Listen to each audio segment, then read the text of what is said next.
Hello friends, मेरे digital classes में आप लोग का बहुत बहुत फिर से नए सेशन में स्वागत करता हूं। तो आज है डेट 27 सितंबर, ठीक है, दिनांक है 27 सितंबर। और यहां पे हम डेली बेस पे नेशनल इंटरनेशनल जो है राष्ट्रीय अंतर्राष्ट्रीय करंट अफेयर्स कवर करते हैं। हर एग्जाम में जो है आपका जो है क्वेश्चन यहां से पूछा जाता है, चाहे आप यूपीएससी की तैयारी कर रहे हो, चाहे कोई भी पीसीएस स्टेट में पीसीएस वगैरह का आप तैयारी कर रहे हैं, रेलवे एनटीपीसी के लिए, ठीक कोई सब है। और जो है बैंक वगैरह यहाँ पे एसएससी पीएससी रेलवे जो भी पुलिस कांस्टेबल मतलब छोटी छोटी पियून तक के एग्जाम में जो है करंट अफेयर्स आपसे जो है पूछे जाते हैं। चलिए स्टार्ट करते हैं इस सेशन को। पीडीएफ इसका आपको जो है टेलीग्राम में मिल जाएगा। टेलीग्राम का जो है लिंक डिस्क्रिप्शन में आपको मिल जाएगा। वहाँ सारे सभी जो नोटिफिकेशन वहाँ पे जो मैं अपडेट करता रहता हूँ, ठीक है। तो पहला क्वेश्चन आज का देखते हैं। हाल ही में विश्व फार्मासिस्ट दिवस कब मनाया गया है? तो इसको हम पूरा विश्व में पूरा वर्ल्ड में जो है ये जो विश्व फार्मासिस्ट दिवस 25 सितंबर को मनाया जाता है, ठीक है। तो विश्व फार्मासिस्ट दिवस मनाने का महत्व क्या है, इसका उद्देश्य क्या है, क्यों मनाया जाता है? तो दुनिया भर में, ठीक है जी, दुनिया भर में दवाओं को सुचारू रूप से, ठीक है, जो है सुगम रूप से जो है पहुंचाने और रोगियों की बीमारियों को बचाने के लिए इसको जो है खास करके मनाई जाती है, ठीक है जी। तो ये खास करके जो है फार्मासिस्ट के ये इसके अहम योगदान और जो इसका और ये दिवस खास करके मरीजों के स्वास्थ्य और सुरक्षा के साथ साथ समाज के कल्याण के सुधार के लिए इसको जो है मनाई जाती है, ठीक है जी। आई थिंक समझ आ गया होगा। नेक्स्ट क्वेश्चन देखते हैं कि हाल ही में किसने 41वें भारतीय तट रक्षक कमांडरों को सम्मेलन का उद्घाटन किया गया है? तो हमारे जो रक्षा मंत्री हैं राजनाथ सिंह, इन्होंने नई दिल्ली में जो है 41वां जो क्रम का जो है भारतीय तट रक्षक कमांडरों के सम्मेलन का उद्घाटन किया है, ठीक। ये जो है खास करके जो है ये जो है जो सम्मेलन इसका मेन उद्देश्य ये 3 दिवसीय सम्मेलन है। ये जो सम्मेलन ये खास करके भारतीय तट रक्षक कमांडरों को जो कॉन्फ्रेंस का जो है उद्घाटन इन्होंने किया है 24 से 26 सितंबर तक, जिसमें बड़े बड़े जो अधिकारी जो जो तटरक्षक जो कमांडर इसके बाद जो है रक्षा को लेकर अलग अलग मुद्दों पे जो है बात किया जाएगा, ठीक है जी। कि हमारे जो रक्षा विभाग है इसको कैसे मजबूत किया जाए, क्या समस्या उसको जो है निराकरण के उद्देश्य से इसको जो है ये इसका आयोजन किया गया है। हाल ही में पारंपरिक जो जीतीय त्यौहार कहाँ मनाया गया, ठीक है। तो पारंपरिक त्यौहार जीतीय त्यौहार कहाँ मनाया गया है? तो जो है नेपाल में, ठीक है। नेपाल में जीतीय त्यौहार मनाया जाता है, हर साल इसको मनाई जाती है यहाँ के लोगों के द्वारा। ये जो त्यौहार है नेपाल में, ठीक है जी,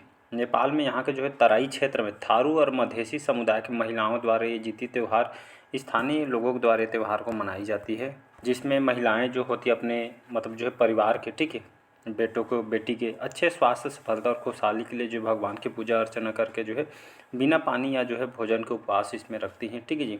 तो अलग अलग के जो है रीति रिवाज होते हैं, इसी तरह ये यहाँ के लोगों के द्वारा इसको जो है मनाई जाती है, ठीक है। नेपाल की बात करूँ, काठमांडू, ठीक है। नेपाल हमारा जो है पड़ोसी कंट्री है। काठमांडू इसकी राजधानी है। और यहाँ का भी प्रेसिडेंट कौन है, राष्ट्रपति कौन है? तो अभी वर्तमान में फिर से यहाँ के रामचंद्र जो पौडेल जी को यहाँ के राष्ट्रपति बनाया गया है, ठीक है जी। तो इसको आपको याद रखना है। चलिए अगला क्वेश्चन देखते हैं, चौथा क्वेश्चन। हाल ही में दक्षिण पूर्व एशिया के किस देश में समलैंगिक विवाह को कानूनी दर्जा मिला है? तो आपका थाईलैंड। थाईलैंड में जो है यहाँ पे जो है इस देश में जो है थाईलैंड में जो समलैंगिक विवाह को जो है कानूनी दर्जा मिला हो। बहुत सारे देश इसको जो है बैन किया हुआ है, बहुत सारे देश इसको जो है ये आपके कानूनी दर्जा दिया गया। इसी तरह थाईलैंड भी ऐसा देश है जहाँ पे समलैंगिक विवाह को जो है यहाँ पे कानूनी दर्जा दिया गया है, ठीक है। और ऐसा करने वाला दक्षिण पूर्व एशिया का जो है मतलब समलैंगिक विवाह को मंजूरी देने वाला ये जो है पहला देश है, ठीक है। अगर थाईलैंड की बात करूँ तो कंट्री कहाँ पे आती है? ये आपका एशिया के अंतर्गत आता, ठीक है, एशिया के अंतर्गत कंट्री आती है। और बैंकॉक सुने होंगे, बैंकॉक करके यहाँ की राजधानी है। और यहाँ के जो है करेंसी को जो है थाई भट करके यहाँ पे जो इसको यहाँ की करेंसी को जाना जाता है। और यहाँ का भी मैं पाइनटोंगडंग करके है यहाँ का भी जो है प्रधानमंत्री है, ठीक है जी। इसको आपको याद रखना है। पांचवा क्वेश्चन चलिए देखते हैं यहाँ पे। हाल ही में जो है 55वां भारतीय अंतर्राष्ट्रीय फिल्म महोत्सव कहाँ आयोजित किया जाएगा? तो ये जो है आपका गोवा, ठीक है, गोवा की राजधानी पणजी, ठीक है। कई बार क्वेश्चन पूछा है कि जो गोवा शहर जो है कौन से नदी के किनारे? तो ये मांडवी नदी के किनारे आपका गोवा शहर बसा हुआ है, ठीक है जी। और यहाँ के जो है प्रमोद सावंत, ठीक है, ये यहाँ का भी मुख्यमंत्री हैं। 55वां भारतीय अंतर्राष्ट्रीय फिल्म महोत्सव जिसको हम इफ्फी के नाम से जानते हैं, ठीक है, IFFI ऐसे करके, तो ये जो है गोवा अंतर्राष्ट्रीय फिल्म महोत्सव, ठीक है, ये जो है 55वां क्रम का है, गोवा में इसका आयोजन किया जाएगा। तो एक तरह का जो फिल्म फेस्टिवल से जो है संबंधित अवार्ड है, ठीक है, ये गोवा में इस बार जो है किया जाएगा, ठीक है। ये आपके 20 से 28 नवंबर को इसका आयोजन किया जाएगा गोवा में, ठीक है जी। चलिए अगला क्वेश्चन देखते हैं। हाल ही में जारी एशिया पावर सूचकांक में कौन शीर्ष स्थान पर है? तो अमेरिका, याद रखिएगा। तो जारी एशिया पावर सूचकांक में ये आपका अमेरिका फर्स्ट नंबर में है, ठीक है। तो ये अमेरिका ये जो है फर्स्ट नंबर में है अमेरिका, जिसकी राजधानी वाशिंगटन DC। जो बिडेन यहाँ के राष्ट्रपति हैं, कमला हैरिस, ठीक है। कमला हैरिस यहाँ के जो है उपराष्ट्रपति हमारे भारतीय मूल के, ठीक है। तो जारी एशिया पावर सूचकांक मतलब जो कहने का मतलब ये है, मतलब कौन सा देश जो है मतलब जो है मतलब जो प्रभावशाली है, शक्तिशाली, ऐसा करके के जो है एशिया पावर इंडेक्स करके जो है सूचकांक निकाली। इसमें इम्पोर्टेंट भारत का इंडेक्स मतलब जो है ये जो एशिया पावर इंडेक्स मतलब 10 जो बड़े बड़े देश है उसमें सूचकांक को निकाली, 10 शक्तिशाली देशों की सूची कौन सा है, ऐसा करके, जिसमें पहला नंबर में भारत है, ठीक है जी। और हमारा भारत का इसमें रैंक इम्पोर्टेंट हो जाता है, ठीक है। तो भारत का रैंक इसमें जो है कौन सा स्थान है? तो भारत का रैंक इस 3rd नंबर में है, ठीक है जी। तो आपका अमेरिका, फिर आपका चाइना, इंडिया इसमें 3rd नंबर में, ठीक है। तो जो है 3rd नंबर में है लगभग। स्कोर देखेंगे तो आपका जो है इसमें जो है 3rd नंबर जो है भारत इस इंडेक्स में आया हुआ है, ठीक है जी। तो भारत का रैंक इसमें इम्पोर्टेंट है, न कि दूसरा देश, ठीक है जी। तो आपको याद रखना है। हाल ही में किसे हैदराबाद स्थित सरदार वल्लभ भाई पटेल राष्ट्रीय पुलिस अकादमी के जो है प्रमुख नियुक्त किया गया है? तो अमित गर्ग, ठीक है, IAS ऑफिसर हैं। इनको हैदराबाद स्थित सरदार वल्लभ भाई पटेल राष्ट्रीय पुलिस अकादमी के जो है प्रमुख जो है नियुक्त किया गया था अमित गर्ग को, कहाँ के? हैदराबाद के, ठीक है जी। तो इसका B ऑप्शन हो जाएगा यहाँ पे करेक्ट आंसर। अगला क्वेश्चन चलिए देखते हैं। हाल ही में भारत के पूर्वोत्तर में किस राज्य ने उग्रवाद मुक्त होने की जो है घोषणा की है? मिजोरम, नागालैंड, मणिपुर या इनमें से कोई? तो ये जो है मणिपुर, इन्होंने ये जो है उग्रवाद जो है मुक्त होने की घोषणा, कहने मतलब ये है यहाँ पे जो है बहुत सारे जो है स्टेट में यहाँ पे जो है उग्रवादी यहाँ पे रहते हैं, ठीक है। इसी के बीच में जो है एक विद्रोह में मणिपुर का हिस्सा भी रहा है, ठीक है जी। तो इसको याद रखिएगा। ये सशस्त्र संघर्ष के बीच जो है ये लड़ाई चल रही थी। तो इसी तरह मणिपुर में जो उग्रवाद मुक्त होने की घोषणा यहाँ पे किया गया है मणिपुर। अगर देखेंगे इसके इतिहास में जाएंगे तो मणिपुर जो है भारत के सबसे पुराने विद्रोह आंदोलन के धारा में जो है शामिल रहा है लगभग 1950 के दशक से, ठीक है जी। तो भारत के पूर्वोत्तर में जो है मणिपुर जो है इसी तरह इन्होंने घोषणा की है, उग्रवाद मुक्त होने की घोषणा यहाँ पे किया गया है मणिपुर राज्य ने। चलिए मणिपुर की अगर मैं बात करूँ, ठीक है, मणिपुर की राजधानी क्या है? तो मणिपुर की आपको राजधानी भी पता होना चाहिए, मुख्यमंत्री कौन है, राज्यपाल, ये सभी क्वेश्चन आपसे बनते हैं, ठीक है जी। तो इसको आपको याद रखना ही रखना है, ठीक है। मणिपुर जिसकी राजधानी है आपका इम्फाल, ठीक है, इम्फाल इसकी राजधानी है। यहाँ का भी मुख्यमंत्री कौन है? तो यहाँ का भी जो है चीफ मिनिस्टर है आपका N बीरेन सिंह, ये आपका बीजेपी पार्टी के मुख्यमंत्री हैं। और गवर्नर जो है कौन है?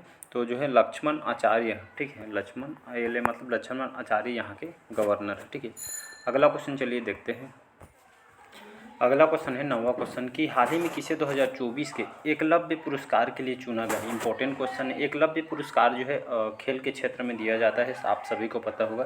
तो 2024 के लिए एकलव्य पुरस्कार के लिए चुना गया है आपका प्रत्याशा रे, ठीक, प्रत्याशा जो प्रत्याशा रे, सॉरी प्रत्याशा बोलता हूँ, ठीक है। प्रत्याशा रे जो कहाँ का रहने वाली है? हमारे भारत के उड़ीसा राज्य, ठीक है, उड़ीसा की जो है रहने वाली हैं।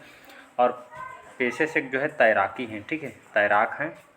और इनको 2024 के लिए एकलव्य पुरस्कार के लिए इनको चुना गया है, ठीक है। तो उड़ीसा के तैराक प्रत्याशा को इस साल के लिए जो है प्लग के मतलब जो है एकलव्य पुरस्कार के लिए चुना गया। बहुत इंपॉर्टेंट क्वेश्चन है, स्पोर्ट्स से क्वेश्चन है। ये जो अवार्ड है ये इस साल जो है फरवरी में गुवाहाटी में जो आयोजित ये जो है तैराकी खेल में इन्होंने जो है ये मतलब उस खेल की वजह से इनको जो है ये एकलव्य पुरस्कार के लिए इनको चुना गया है, ठीक। और ये जो अवार्ड है ये जो है खेलो इंडिया यूनिवर्सिटी गेम्स में इन्होंने जो है 6 पदक, ठीक है, 6 पदक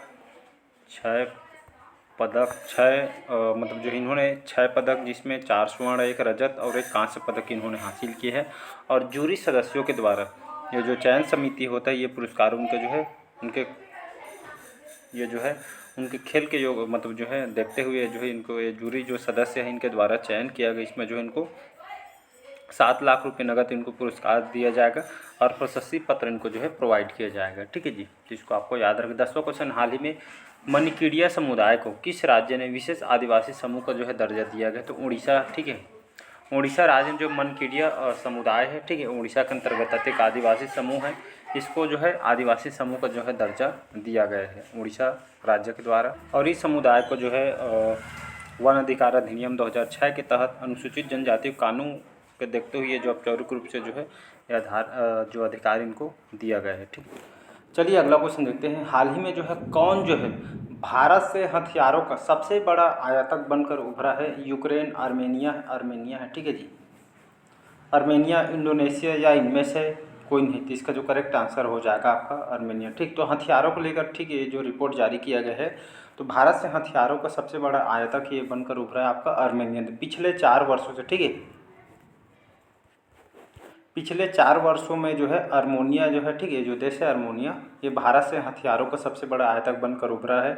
आर्मेनिया जो है 2022 में पहले जो है विदेशी जो है खरीदार के तौर पर भारत को 720 मिलियन डॉलर में लगभग ये आपका जो है 15 जो है ये आपका आकाश मिसाइल प्रणालियों को जो है ऑर्डर दिया गया है, ठीक है जी।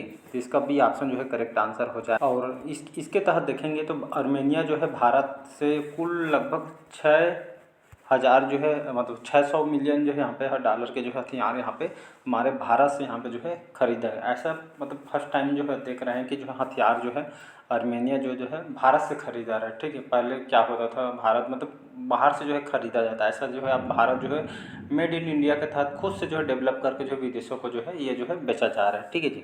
तो इसका बी ऑप्शन हो जाएगा करेक्ट। और ये जो रिपोर्ट पिछले 4 साल से जो है खरीदारी यहाँ पे जो है किया जा रहा है, ठीक है। चलिए बात करते हैं यहाँ पे जो है ये कंट्री के, तो ये आर्मेनिया जो है लैंड लॉक कंट्री है, ठीक है जी। और वेस्ट एशिया के अंतर्गत जो है ये कंट्री आती है, ठीक है। और यहाँ की कैपिटल, यहाँ की राजधानी है येरेवन, ठीक, येरेवन करके यहाँ की जो है राजधानी है। आर्मेनियन यहाँ का ऑफिशियल लैंग्वेज है। और यहाँ के प्रेसिडेंट कौन है, वाहगन करके हैं यहाँ के प्रेसिडेंट है। निकोल पाशियन करके यहाँ के प्रधानमंत्री हैं, ठीक है जी। 12वां क्वेश्चन देखते हैं।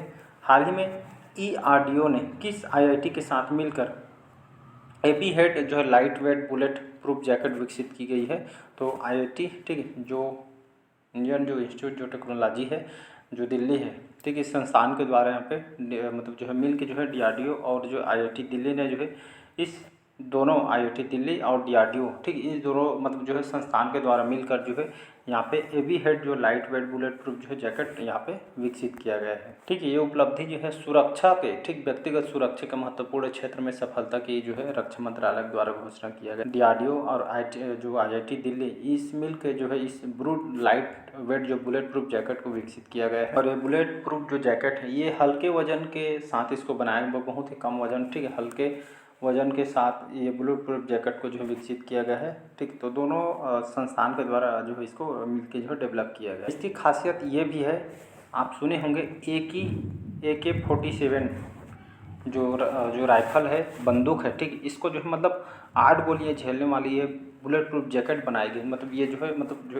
AK-47 जो बंदूक है इसके बारे में सुने होंगे मूवी वगैरह में, ठीक। ये इसके लगभग 8, ठीक है, 8 गोलियां झेलने वाली ये बुलेट प्रूफ जैकेट है, ठीक है, जो इसको जो है डेवलप किया गया है, ठीक है, DRDO IIT दिल्ली की तरफ। ये जो खूबी इसमें जैकेट में पाई गई है, ठीक है। अगला क्वेश्चन देखते हैं।